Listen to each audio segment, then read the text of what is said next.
10ই মুহররম কেউ কেউ পরিবারের জন্য ভালো খাবারের ব্যবস্থা করেন, এটা কি শরীয়তের বিধান? এ সম্পর্কে একটি বর্ণনা পাওয়া যায়, মান ওয়াসা আলা ইয়ালিহি ইয়াউমা আশুরা, যে ব্যক্তি আশুরার দিনে তার পরিবারকে ভালো খাবার দাবার ইত্যাদি খাওয়াবে, তাদের জন্য ব্যবস্থা করবে, ওয়াসা আল্লাহ আলাইহি সাইরা সানাতি, তার সারা বছর আল্লাহ তাআলা তাকে ভালো রাখবেন, এরকম একটা বর্ণনা পাওয়া যায় তাবরানী বাহকি ইত্যাদিতে। এ হাদিসের বিশুদ্ধতার ব্যাপারে বেশিরভাগ মুহাদ্দিসদের মন্তব্য হলো এই হাদিসটি বিশুদ্ধতার মানদণ্ডে উত্তীর্ণ নয়। এ হাদিসের কোনো কোনো সনদকে একেবারে জাল পর্যায়ে, সেখানে এমন কোনো বর্ণাকারী রয়েছেন, এমন অবস্থা রয়েছে যেটাকে জাল পর্যায়ে বলেছেন অনেক ওলামা ইকরাম। তো এই জন্য এই হাদিসটি আমলযোগ্য নয়, সেই মতটাই অধিকতর যুক্তিসঙ্গত এবং সেই মতটাই অধিকতর শক্তিশালী।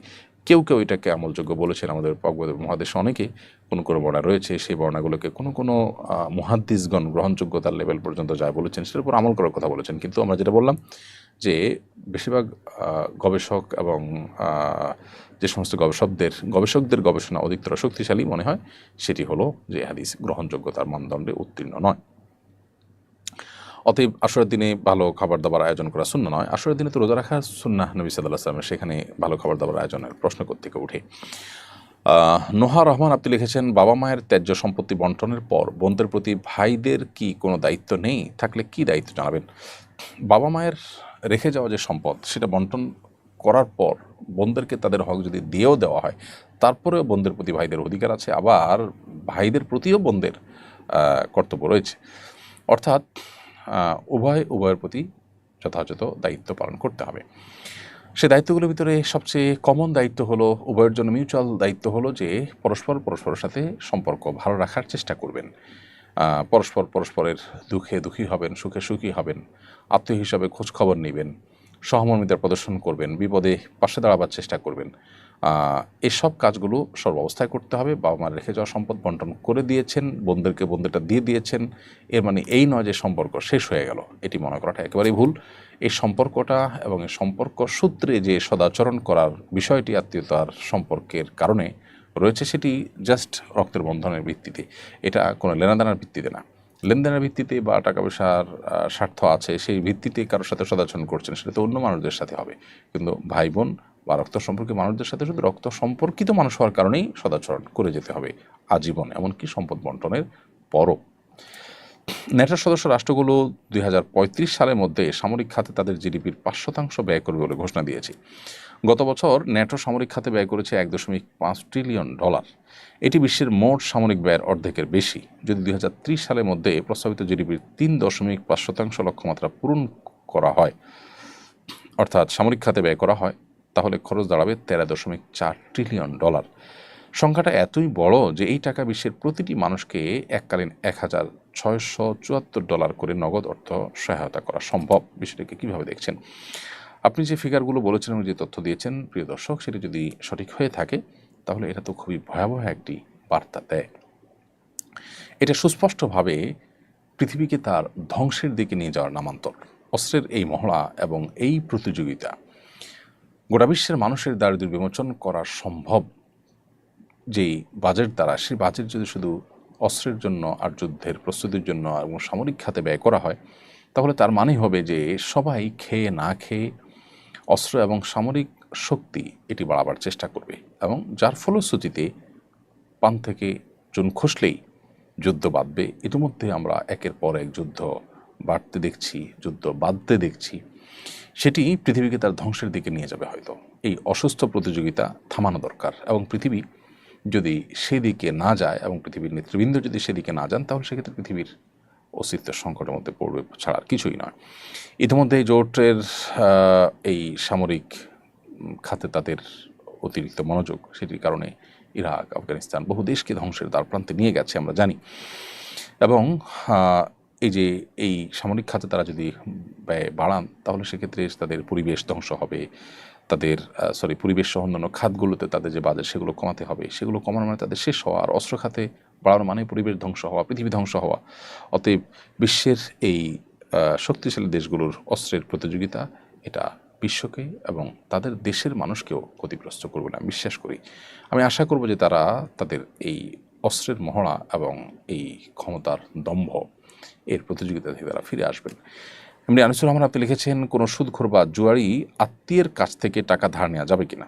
সুদখোর বা জুয়ারি বা কোনো গুনাহে লিপ্ত এরকম ব্যক্তি তার কাছ থেকে টাকা ধার নিতে কোনো অসুবিধা নেই। তিনি কোনো খারাপ কাজে লিপ্ত, এর মানে এই না যে তার সাথে লেনদেন করা যাবে না, তার থেকে আপনি টাকা ধার নিতে পারেন। তবে তাকে টাকা ধার দেওয়ার ক্ষেত্রে সে যদি টাকা দিয়ে অন্যায় করবে মনে হয় তাহলে সেক্ষেত্রে তাকে ধার দেওয়া যাবে না। এমনি ফরহাদ রানা আপনি লিখেছেন মহররম মাসের রোজা 2025 সালে কবে রাখতে হবে এবং সেটা ইংরেজি কত তারিখে, সেটা যদি একটু বলতেন দয়া করে ভালো হতো। এবছর অর্থাৎ 2025 সালে আশুরার দিনটি হলো আগামী রবিবার, অর্থাৎ 6 জুলাই আগামী রবিবার। এই দিনটি হলো মুহররমের 10 তারিখ। আজ শুক্রবার যে বিগত হয়েছে সেটি ছিল মুহররমের 8 তারিখ এবং সন্ধ্যার পর থেকে শনিবারে আমরা প্রবেশ করে গেছি হিজরি বা চান্দ্র বর্ষ অনুযায়ী, সেই হিসাবে আমরা 9 তারিখে প্রবেশ করে গেছি। আশুরার মূল রোজাটি হবে রোববারে, অর্থাৎ শনিবার দিবাগত রাতে সাহরি খেতে হবে। আর আশুরার রোজা যেহেতু দুটি রাখা সুন্নাত বিধায় তার পাশাপাশি 9 তারিখ বা 9 জিলহজ রোজা রাখতে হবে, সেটি হলো আগামীকাল শনিবার। সেই হিসাবে আজকে রাতে সাহরি খেয়ে আমরা রোজা রাখবো ইনশাআল্লাহ তাআলা। মিডল ইস্ট থেকে আমাদের যে সমস্ত দর্শকরা দেখছেন তারা তো গতকালই তাদের 9 তারিখ ছিল আশুরার, এবং আজকে সাহরি খেয়ে আগামীকাল শনিবার তারা আশুরার 10 তারিখ হিসাবে রোজা রাখবেন। যদি কেউ 9 তারিখটা মিস করে থাকেন মিডল ইস্টের এবং অন্যান্য অঞ্চলের মানুষেরা, তাহলে সেক্ষেত্রে আগামীকাল 10 তারিখের পাশাপাশি পরশু অর্থাৎ রবিবারও তারা রোজা রাখবেন, অর্থাৎ 10-11। যেহেতু নবী সাল্লাল্লাহু আলাইহি ওয়াসাল্লাম দুটি রোজা রাখতে আমাদেরকে নির্দেশ করেছেন আশুরা হিসাবে, সেই হিসাবে আমরা রাখবো। আর বাংলাদেশে যারা অবস্থান করছে বা এত অঞ্চলে যারা আছি আশেপাশে কলকাতা, ভারত, আশেপাশে যে সমস্ত মানুষজন আছি আমরা, তারা আজকে রাতে সাহরি খেয়ে আগামীকাল রোজা অর্থাৎ শনিবার রোজা রাখবো 5 জুলাই, এবং শনিবার দিবাগত রোজার সাহরি খেয়ে আমরা রোববার 6 জুলাই রোজা রাখবো ইনশাআল্লাহ আশুরা রোজা। এমনি পারভেজ সর্দার মেরাজ আপনি লিখেছেন আমি চাকরির জন্য ঢাকায় থাকি, আমার স্ত্রী বাড়িতে আমার বাবা মার সাথে থাকেন, তাদের মধ্যে বনিবনা হয় না, এজন্য আমার স্ত্রী আমার সাথে থাকতে চান, আমার করণীয় কি, ইসলাম কি বলে? আপনার বাবা মাকে সেবা করবার জন্য আপনি কোনো লোক রেখে দিবেন, কোনো লোকের মাধ্যমে চেষ্টা করবেন, তাদের সুস্থ সবল হয় তাহলে সেক্ষেত্রে তাদের নিজের কাজ যদি নিজেরা করতে পারেন সেটা তো খুবই ভালো কথা। পাশাপাশি তাদের ভরণ পোষণের জন্য আপনি ব্যবস্থা গ্রহণ করবেন। স্ত্রীকে বাবা মার সাথে রাখতে হবে এরকম কোনো নির্দেশনা ইসলাম দেয় না। আমাদের সামাজিক বাস্তবতায় আমরা হয়তো একাধিক পাতিল বা একাধিক সংসার এটা চালানো আমাদের জন্য কঠিন হয়, সেজন্য আমরা একসাথে থাকি। অতএব আর্থিক যদি টানাপোড়েন থাকে তাহলে সেক্ষেত্রে সেটা ভিন্ন বিষয়। সেক্ষেত্রেও আপনি স্ত্রীকে বাবা মার কাছে থাকলে স্ত্রীর যে ন্যূনতম অধিকার আছে, তার প্রাইভেসি, তার আপনার স্বাধীনভাবে চলাফেরার সুযোগ, সেগুলো সবই অবাধিত রাখতে হবে। আপনার বাবা মা তার প্রতি কোনো জুলুম করলে তাকে অবশ্যই সেই জুলুম থেকে উদ্ধার করবার জন্য আপনি তাকে পৃথক করবেন, প্রয়োজনে অল্প খাবেন এবং কম খরচ করবেন, কষ্টে চলবেন, কিন্তু তারপরও তাকে তার অধিকারটা দিবেন। বাবা মার সাথে থাকলে যদি তার অধিকার খর্ব হয় তাহলে অবশ্যই আপনি তাকে নিয়ে আলাদা থাকার চিন্তা করতে পারেন, কিন্তু সেই সাথে বাবা মারও প্রতি আপনার যে কর্তব্য আছে, তাদের ভরণ পোষণ দেওয়ার প্রয়োজন হলে, তারা অভাবী হলে সেটাও তাদেরকে দিয়ে যেতে হবে, এবং তাদের সাথে সুসম্পর্ক বজায় রাখার ব্যাপারে আপনার কোনো প্রকার কার্পণ্য করা চলবে না। কিন্তু তার মানে এই না যে বাবা মার প্রতি সদাচরণ করতে গিয়ে স্ত্রীর প্রতি জুলুম করবেন। আমি একজন প্রবাসী, স্ত্রী সন্তান নিয়ে বিদেশে আছি, এখানে সন্তানকে দিনই শিক্ষা দিতে পারছি না, করণীয় কি? যেখানে সন্তানকে দিনই শিক্ষা দিতে পারেন না সেখানে তো থাকাই আপনার জন্য জায়েজ নাই। আর সন্তানকে দিনই শিক্ষার দেওয়ার জন্য প্রাতিষ্ঠানিক কোনো ব্যবস্থা না থাকলে নিজে দিন শিখে তাদেরকে শেখানোর চেষ্টা করবেন, এটা হতে পারে আপনার জন্য সর্বশেষ বিকল্প। কিন্তু কোনোভাবে যদি দিনই শিক্ষা দেওয়ার কোনো উপায় না থাকে, আপনি দিতে না পারেন, তাহলে সেক্ষেত্রে সন্তানকে দিন বিমুখ করে গড়ে তোলা আপনার জন্য নাজায়েজ কাজ, এবং এরকম পরিবেশে থাকাই আপনার জন্য নাজায়েজ যেখানে আপনি কোনোভাবেই সন্তানকে দিনমুখী করতে পারছেন না, বরং দিন বিমুখ হতে বাধ্য করছেন। সুমাইয়া আফনান সমু এআইডি থেকে আপনি লিখেছেন মুহররম মাসে আশুরার রোজা কয়টা রাখতে হবে? 2টা রোজা রাখতে হবে, 9 এবং 10 মুহররম, অথবা 10 এবং 11 মুহররম। তবে 9 এবং 10 এই 2 দিন রোজা রাখা উত্তম। আশুরার রোজা রাখার 3টা স্তর রয়েছে, একটা হলো 9 এবং 10, এটা হলো সবচেয়ে উত্তম, কারণ নবী করিম সাল্লাল্লাহু আলাইহি ওয়াসাল্লাম বলেছেন যদি আমি আগামী বছর বেঁচে থাকি আসুমান্না তাসিআ ওয়াল আশর, তাহলে মুহররমের 9 এবং 10 এই 2 দিন রোজা রাখবো। আর যদি এই 2টা রোজা কেউ রাখতে না পারেন তাহলে দ্বিতীয় স্তর রোজা হবে 10 এবং 11 মুহররমের রোজা রাখা, সেই হিসাবে 10 এবং 11 রাখলেও হয়ে যাবে, এটা দ্বিতীয় স্তর। আর তৃতীয় স্তর হলো শুধু 10 তারিখ রোজা রাখা। যদি 2টা রাখা কোনোভাবে সম্ভব না হয় তাহলে এই দিনটা রোজা রাখলেও চলবে, যদিও অনেক উলামায়ে কেরাম এই দিন রোজা রাখতে নিষেধ করেন, কারণ নবী সাল্লাল্লাহু আলাইহি ওয়াসাল্লাম স্পষ্টভাবে বলেছেন খালিফুল ইয়াহুদ, ইহুদিরা শুধু একটি দিন রোজা রাখে, তাদের ব্যতিক্রম করো। অতএব এই একটি দিন রোজা রাখা ইহুদির সাথে সাদৃশ্য হয়ে যায়, ব্যতিক্রম হয় না, সেজন্য অনেক উলামায়ে কেরাম সেটিকে মাকরুহ বলেছেন। চৌধুরী সানজান আপনি লিখেছেন একজন মেয়ে হয়ে এমন মেয়েদের সাধারণ ভিডিও দেখলে কি গুনাহ হবে যারা পর্দা করে না? উত্তর হলো না, আপনি এর কারণে গুনাহগার হবেন না যদি সাধারণ মেয়েদের ভিডিও দেখেন, মেয়ে হয়ে মেয়েদের ভিডিও দেখেন। তবে আহ, আপনার নাভি থেকে হাঁটুর মধ্যকার যে অংশ, সতর অংশ, সেটা কোনোভাবে দেখা যায় হবে না। এর বাইরের অংশগুলো একজন মেয়ে অন্য মেয়ের দেখতে পারে ভিডিওর মাধ্যমে। আরাফাত হোসেন আরাফ, আপনি লিখেছেন, আমি জাহাজে চাকরি করি, জাহাজে থাকাকালীন কি নামাজ কসর করব? জাহাজ যখন চলবে তখন তো আপনি কসর করবেনই। আর যদি জাহাজে ফ্যামিলি সহ থাকেন, সেখানে থাকার মতো একটা পরিবেশই থাকে, তাহলে সেখানে পুরো নামাজ পড়বেন। আর যদি জাহাজ কোনো তীরে ভিড়ে, সেখানেও যদি আপনি নিজস্ব থাকার ঠিকানায় উঠেন বা সেখানে যদি আপনার লম্বা সময় ধরে থাকবেন আপনি জানেন, তাহলে সেখানে পুরো নামাজ পড়বেন। আর না হলে আপনি কসরের নামাজ পড়বেন। অফিসে ট্রেনিংয়ের জন্য সম্মানী দেওয়া হয়, সম্মানী দেওয়ার সময় অফিস থেকেই ট্যাক্স কেটে সরকারি কোষাগারে জমা দেওয়া হয়, কিন্তু আমাদেরকে এ সংক্রান্ত ডকুমেন্ট দেওয়া হয় না। এজন্য এই সম্মানের ট্যাক্স রিটার্নে দেখাই না, কারণ যেহেতু ডকুমেন্ট নেই, তাই এটা রিটার্নে দেখালে এই ট্যাক্স দিতে হবে। প্রশ্ন হলো, এতে কি আমার গুনাহ হবে? উত্তর হলো না, যেহেতু এটার অলরেডি ট্যাক্স আপনি দিয়েছেন, এখন নতুন করে যদি আপনি এটা রিটার্নে দেখান তাহলে ট্যাক্স আপনাকে দিতে হবে ডাবল, সেটা আপনার প্রতি জুলুম বিধায় এটা আপনি রিটার্ন না দেখালে আপনার গুনাহ হবে না। এমনি শফিকুল ইসলাম, আপনি লিখেছেন, আমি কোরআন শরীফ 17 পারা মুখস্থ করেছি, এখন মোবাইলে অনেক আসক্ত হয়ে পড়েছি, নিয়মিত তেলাওয়াত করা হয় না, মাঝে মধ্যে তেলাওয়াত করি, আপনার পরামর্শ উপদেশ কামনা করছি। মাশাআল্লাহ, 17 পারা কোরআন মুখস্থ করা মানে তো অনেক বড় একটা অ্যাচিভমেন্ট এবং অর্জন। মোবাইলের আসক্তি আমাদের জীবন থেকে অনেক মূল্যবান বিষয়কে, অনেক মূল্যবান বস্তুকে কেড়ে নেয়। অতএব এই ব্যাপারটাতে আমাদের মনোযোগী হওয়া উচিত, আমরা যাতে কোনোভাবে মোবাইল ব্যবহারে আপনার মাত্রা জ্ঞান হারিয়ে না ফেলি এবং আসক্ত হয়ে না পড়ি। এটা থেকে উত্তরণের জন্য নিজের বিরুদ্ধে নিজেকে সঠিক সিদ্ধান্ত এবং কঠোর সিদ্ধান্ত গ্রহণ করবার জন্য প্রস্তুতি নিতে হবে। আপনি স্মার্টফোন ব্যবহার করে একটা বাটন ফোন ব্যবহার করেন এবং এতে আপনার সামান্য কিছু অসুবিধা হবে, কিন্তু অর্জন হবে তার চেয়ে অনেক বেশি। এর বাইরে স্মার্টফোনে আপনি সোশ্যাল মিডিয়ার স্ক্রলিং বন্ধ করার জন্য সেই অ্যাপগুলোকে আনইনস্টল করে ফেলুন এবং এই সিদ্ধান্তে অটল থাকুন, এতে আপনার যত কষ্টই হোক ইনশাআল্লাহ এরপর দেখবেন আপনার সময়ের মধ্যে বারাকা আল্লাহ তাআলা দিচ্ছেন। অথবা যদি এটা ব্যবহার করতেই হয় তাহলে লিমিটেড টাইম ব্যবহার করবেন, একটা নির্দিষ্ট সময়, এরপর এটা অটোমেটিক যাতে লক হয়ে যায়, সেই এরকম অনেক অ্যাপ আছে, সেই অ্যাপগুলো ইনস্টল করতে পারেন, ব্যবহার করতে পারেন। আর চর্চা এবং তেলাওয়াত বাড়ানোর জন্য নিজের মানসিক সিদ্ধান্ত, স্থিরতা, দৃঢ়তা, এটা সবচেয়ে বেশি গুরুত্বপূর্ণ। আল্লাহ আপনাকে তৌফিক দান করুন। নোহা রহমান লিখেছেন, ওসিয়ত মানা কি জরুরি? সব সন্তানদের সমান সমান সম্পদ না দিলেও কি ওসিয়ত মানতে হবে? ওসিয়ত মানার সাথে সম্পদ দেওয়া নেওয়ার কোনো সম্পর্ক নেই। ওসিয়ত যদি শরিয়া সম্মত ওসিয়ত হয়ে থাকে সেটা পালন করা আবশ্যক। তবে সম্পদ সংক্রান্ত ওসিয়ত যদি হয়, যে সম্পদে ব্যয় করবে এই সংক্রান্ত ওসিয়ত হয়, তাহলে 1/3 বেশি সম্পদ ওসিয়ত দান করার ওসিয়ত বা কোনো জায়গায় ব্যয় করার ওসিয়ত যদি করে থাকেন মৃত ব্যক্তি, তাহলে সেই ওসিয়ত পূরণ করা সন্তানের জন্য আবশ্যক নয়। 1/3 পর্যন্ত সম্পদের মধ্যে ওসিয়ত কার্যকর হবে। তামান্না আক্তার, আপনি লিখেছেন, হায়েজ শেষ হয়েছে, মনে করি পবিত্রতা অর্জন করি, অতঃপর নামাজ আদায় করার পর যদি আবার ঋতুস্রাব দেখা দেয়, এক্ষেত্রে করণীয় কি? আমার সেই ওয়াক্তের নামাজ হবে কি না?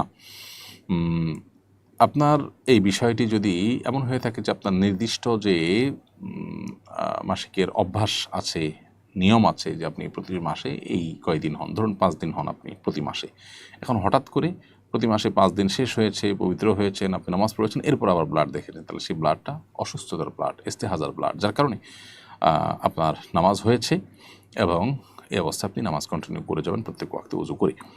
আর যদি আপনার যে নিয়মিত সবসময় ঋতুস্রাব হয়ে থাকে, তার চাইতে কম সময় আপনি পবিত্র হয়েছেন মনে করে নামাজ পড়েছেন, এরপরে ব্লাড দেখা দেন, তাহলে সেক্ষেত্রে এই পরবর্তী ব্লাড যেটা দেখা গিয়েছে সেটাকে আপনি মাসিকের মধ্যে গণ্য করবেন এবং আগে যে নামাজ পড়েছেন সে নামাজ হয়নি সেটি ধরে নিতে হবে। মমিন মিয়া, আপনি লিখেছেন, কোনো মহিলার স্বামী মারা যাওয়ার পর 4 মাস 10 দিনের আগে যদি বিয়ে করে, তাহলে সে বিয়ে কি জায়েজ হবে? উত্তর হলো না। 4 মাস 10 দিন ইদ্যত পালন করা আবশ্যক কোনো মানুষের, কোনো নারীর স্বামী মারা গেলে। অতএব এই বিধবা নারী এই সময়ের মধ্যে কোনো বিয়ে বন্ধনে আবদ্ধ হলে সেটি না জায়েজ হবে, সেটি জায়েজ হবে না। যার স্বামী মারা যায়, তার ইদ্যত যদি তিনি গর্ভবতী হন তাহলে হবে সন্তান ভূমিষ্ঠ হওয়া পর্যন্ত। হ্যাঁ, সন্তান ভূমিষ্ঠ হয়ে গেলে তারপর তিনি বিয়ে বসতে পারবেন। তাসনিম হাসান আপনি লিখেছেন, আমার স্বামী খারাপ মেয়ের পাল্লায় পড়েছে, সেটা আমি জানতে পারায় এখন সে আমাকে দেখতে পারে না, এক্ষেত্রে আমার করণীয় কি? স্বামীকে বোঝানোর জন্য নিজে অন্য লোক দিয়ে চেষ্টা করবেন, আল্লাহর কাছে চোখের পানি ফেলবেন। আমরা বেশিরভাগই অভিযোগগুলো মানুষের কাছে করি, আল্লাহর কাছে আমাদের মনের ফরিয়াদগুলোকে খুব কমই পেশ করে থাকি। আল্লাহর কাছে যদি কায়মন বাক্যে আমরা আমাদের চাওয়াগুলোকে পেশ করি, আল্লাহ তাআলা সবচেয়ে বেশি অনুগ্রহশীল, আল্লাহ সবচেয়ে বেশি ক্ষমতাবান, অতএব তিনি মানুষের মনকেও পরিবর্তন করতে পারেন। আমরা সেভাবে দোয়া করতে পারি। সেই সাথে সবর করতে হবে, যদি তার এই জুলুম, তার যে সীমালঙ্ঘন, এটা থেকে তাকে কোনোভাবে বিরত রাখা না যায়, সেক্ষেত্রে আপনি তার সংসার করাটা আপনার জন্য নাজায়েজ নয়, কিন্তু এরকম নোংরা মানুষ যে নোংরামি ছাড়বে বলে মনে হয় না, তার থেকে যদি আপনি মুক্তি লাভ করে বিকল্প কোনো পথে পা বাড়াবার সুযোগ থাকে, অন্য কোথাও বিয়ের সুযোগ থাকার সম্ভাবনা থাকে, তাহলে সেটি আপনি করতে পারেন। নোংরা মানুষের সাথে থাকতে শরীর আপনাকে বাধ্য করে না। তবে সেই সাথে তার সাথে বিবাহ বন্ধনে থাকলে যে আপনার বিবাহ অশুদ্ধ হয়ে যাবে অন্য সম্পর্কের কারণে, সেটাও কিন্তু না। আমাতুল্লাহ আফি আপনি লিখেছেন, স্বামী স্ত্রীর মধ্যে পারস্পরিক মহব্বত বাড়ানোর জন্য কী করণীয়? মহব্বত বাড়ানোর জন্য নবী সাল্লাল্লাহু আলাইহি ওয়াসাল্লাম শেখানো সবচাইতে বড় গুরুত্বপূর্ণ আমল হলো দুটি। এক হলো সালাম দেওয়া। নবী সাল্লাল্লাহু আলাইহি ওয়াসাল্লাম বলেছেন যে, আলা আদুল্লুকুম আলা মা আলা মা ইদা ফাআলতুম তাহাবাবতুম, আমি কি তোমাদেরকে এমন আমলের কথা বলে দিব না যে আমলটা করলে তোমাদের মধ্যে পরস্পর ভালোবাসা তৈরি হবে? নবীজি বলেছেন, আফশুস সালাম বাইনাকুম, তোমরা সালামের ব্যাপক প্রচলন দাও। ব্যাপক প্রচলন আমরা যদি সালামের দিই, ইনশাআল্লাহ দেখা যাবে যে পারস্পরিক ভালোবাসা বাড়বে। সেই সাথে হাদিয়া বা উপহার উপঢৌকন বিনিময়, এটা উভয় পক্ষ থেকে হতে পারে। স্ত্রীর যদি টাকা না থাকে, তিনি অন্য কোনোভাবে গিফট বা উপহার হিসাবে স্বামীর জন্য উপস্থাপন করবেন, যেটা হয়তো অনেক ব্যয় সাপেক্ষ না, সেরকম জিনিস দিয়ে বা সেরকম আপনার উপায়ে তিনি স্বামীকে উপহার উপঢৌকন দেবেন। এক কথায় পরস্পরকে হাদিয়া উপঢৌকন আদান প্রদান করার মাধ্যমে কিন্তু পরস্পরের মধ্যে ভালোবাসা তৈরি হয়। এভরিডে টেক্সটাইল এর থেকে আপনি লিখেছেন, টেক্সটাইল ইন্ডাস্ট্রির প্রিন্টিং ডিপার্টমেন্টে বায়ার প্রদত্ত বিভিন্ন ধরনের কার্টুন, প্রাণীর ছবি প্রিন্ট করা হয়, সেখানে চাকরি করা যাবে কিনা? একজন টেক্সটাইল ইঞ্জিনিয়ার হিসেবে বিভিন্ন টেকনিক্যাল বিষয়সমূহের দায়িত্ব পালন করতে হয়, সেই দৃষ্টিতে এটি জায়েজ হবে কিনা? আপনার বেশিরভাগ কাজ যদি হালাল হয়, এরকম 2-4টা কাজ হয়, তাহলে সেক্ষেত্রে আপনার পুরো উপার্জন হারাম হবে না। তবে হ্যাঁ, যেটুকু হারাম সেটুকুর জন্য আপনার যে ভূমিকা, আপনি যে সেটির জন্য কাজ করছেন, সেটুকু তো অবশ্যই হারাম হবে, হারামের সহযোগিতা হিসেবে। অতএব যদি বিকল্প কোনো পথ আপনার সামনে খোলা থাকে, সেই পথে আপনার যাওয়ার চেষ্টা করা দরকার। এরপরে সিজুকা এআইডি থেকে আপনি লিখেছেন, বিয়ে ছাড়া এবং দুধভাই বানানো ছাড়া আর কোনো উপায়ে কি মাহরাম বানানো যায়? উত্তর হলো, মাহরাম বানানোর জন্য 3টি উপায় রয়েছে শরীয়তে। এক হলো রক্ত সম্পর্ক। রক্ত সম্পর্কের মাধ্যমে একে অন্যের মাহরাম হয়ে থাকেন, তখন পরস্পরের সাথে দেখা সাক্ষাৎ করা জায়েজ হয়। আবার বিবাহবন্ধন পরস্পরের মধ্যে আবদ্ধ হওয়া কোনো কোনো ক্ষেত্রে হারাম থাকে। এটি হলো একটা উপায়। দ্বিতীয়ত হলো দুধের যে সম্পর্ক, রদাআত যেটাকে বলা হয়, সেটি। অতএব কোনো শিশু যখন অন্য কোনো শিশুর সাথে একযোগে কোনো মায়ের দুধ পান করবেন, তারা যদি 2 মায়ের সন্তানও হয়ে থাকেন, দুধ পান 1 মায়ের করলে সেক্ষেত্রে তারা পরস্পরের মধ্যে ভাই বোন বা পরস্পরের মধ্যে রক্ত সম্পর্কের মতো আত্মীয়তার বন্ধনে তারা আবদ্ধ হয়ে যান, এবং তাদের পরস্পর আপন ভাই বোনের সাথে বিবাহ যেরকম হারাম, তাদের সাথে বিবাহ করা হারাম পরস্পরকে, এবং আর আপন ভাই বোনকে যেরকম দেখা দেওয়া জায়েজ, তাদের সাথেও পরস্পরকে দেখা দেওয়া তারা জায়েজ। তৃতীয়ত, বৈবাহিক সম্পর্কের মাধ্যমেও আত্মীয়তার সম্পর্ক তৈরি হয় এবং মাহরাম এর সম্পর্ক তৈরি হয়। বিধায় এই 3টা উপায় কিন্তু মাহরাম হতে পারে। নীল রহমান তালিব আপনি লিখেছেন, পাত্রী দিনদার কিনা যাচাই করব কিভাবে? পাত্রীর দিনদারিতা যাচাই করবার জন্য সবচেয়ে বড় উপায় হলো পাত্রীর মধ্যে কোরআন এবং সুন্নাহর প্রতি আনুগত্য আছে কিনা, আল্লাহ এবং তার রাসূলের প্রতি আনুগত্য আছে কিনা। আজকাল অনেকে আছেন যারা ছেলে মেয়ে সবার মধ্যেই দেখা যায়, যারা নিজেদেরকে মুসলিম দাবি করেন, নামাজ কালামও পড়েন, মেয়েরা হয়তো বোরকাও পড়েন, কিন্তু আসলে তিনি দিনদার নন। একজন মেয়ে তিনি বোরকা পড়েন, কিন্তু তার প্রচুর লোভ, তার অনেক নেশা আছে, সোশ্যাল মিডিয়ার নেশা, বিভিন্ন নেশা, টাকার নেশা। তো এটা দিনদারিতা নয়। দিনদারিতা মানে হলো পরিপূর্ণভাবে নিজেকে আল্লাহ এবং তার রাসূলের সামনে সঁপে দেওয়া, কোরআন এবং সুন্নাহর সামনে আত্মসমর্পণ করার নাম দিনদারিতা। অতএব এই আত্মসমর্পণ যদি কারোর মধ্যে থাকে সেটাই হলো পরিপূর্ণ দিনদারিতা। এটা যাচাই করবার জন্য তার ব্যক্তিগত জীবনযাপন, তার উঠা বসা যাদের সাথে, তাদের মাধ্যমে এটি পরখ করা যেতে পারে। এটা শুধুমাত্র বাহ্যিক কর্মকাণ্ড দিয়ে আসলে সবসময় পরখ করা যায় না। এরপরে সোহাগ চাচ্চু এটি থেকে আপনি লিখেছেন, অতিরিক্ত রাগ হলে কি করা উচিত? অতিরিক্ত রাগ হলে আপনি আউযুবিল্লাহি মিনাশ শাইতানির রাজিম পাঠ করবেন, ইনশাআল্লাহ রাগ কমে যাবে। আর দাঁড়ানো অবস্থায় বসে রাগ আসলে বসে যাবেন, বসা অবস্থায় রাগ আসলে শুয়ে যাবেন, এক জায়গায় রাগ আসলে সেই জায়গা থেকে সরে যাবেন, ইনশাআল্লাহ রাগ কমে যাবে। এগুলো সবগুলো নবী সাল্লাল্লাহু আলাইহি ওয়াসাল্লাম শেখানো আমল। এর বাইরে রাগ হলে মানুষ অনেক বেশি তার শরীর গরম হয়ে যায় রাগের চোটে অনেক সময়। ওযু করলে ইনশাআল্লাহ রাগ প্রশমিত হয়ে যাবে। রাগ প্রশমন করবার জন্য নবী সাল্লাল্লাহু আলাইহি ওয়াসাল্লাম শেখানোর অনেকগুলো আমল আছে, এই বিষয়ের মধ্যে একটা ভিডিও আছে, সেটা দেখে নিতে পারেন। মুজাফফর আহমদ আপনি লিখেছেন, নামাজের মধ্যে সাদা স্রাব হলে করণীয় কি? এটা যদি বের হয়, প্রায় সময় যদি এরকম বের হয়ে থাকে, তাহলে সেক্ষেত্রে এমন কিছু দিয়ে রাখা উচিত যাতে আপনার কাপড় চোপড় শরীর নষ্ট না হয়। আর যদি হঠাৎ এরকম বের হয়ে থাকে, তাহলে সেক্ষেত্রে নাপাক বের হয়েছে এবং উযু ভঙ্গ হয়েছে, সেটি ধর্তব্য হবে, আবার উযু করে আপনাকে নামাজ পড়তে হবে। আর যদি নিয়মিত অনবরত বের হতেই থাকে, তাহলে প্যাড ইত্যাদি দিয়ে ওয়াক্ত হলে উযু করে নামাজ পড়ে নেবেন। খাদিমুল ইসলাম আপনি লিখেছেন, একজনের বউ আরেকজনের সাথে পালিয়ে গেছে, কয়েকদিন পরে সে আগের স্বামীর কাছে আসতে চাচ্ছে, স্বামীর সঙ্গে তার তালাক হয়নি, এখন কি তাদের আবার বিয়ে সম্পন্ন করতে হবে কিনা? আরেকজনের সাথে যে পালিয়ে গেছে সেটা তো অবৈধ সম্পর্ক, যেহেতু প্রথম স্বামীর সঙ্গে বিচ্ছেদ হয়নি, তালাক হয়নি, বিধায় অবৈধ সম্পর্ক থেকে ফিরে পূর্বের স্বামীর সাথে এসে সংসার জীবন যাপন করলে সেটি হালাল হবে, নতুন করে বিয়ের প্রয়োজন হবে না। কিন্তু তিনি যে জঘন্য অপরাধ করেছেন জেনায় লিপ্ত হয়ে, সেটির কারণে তাকে তবায়ে নাসুহা বা খাঁটি অন্তরে যথাযথ তওবা করতে হবে। রিয়াদ হোসেন লিখেছেন, আশুরার 10 তারিখ মানুষকে খিচুড়ি রান্না করে খাওয়ানো যাবে কিনা? আশুরার 10 তারিখে নবী সাল্লাল্লাহু আলাইহি ওয়াসাল্লাম রোজা রাখতে বলেছেন, আপনি খিচুড়ি খাওয়াবেন কোত্থেকে?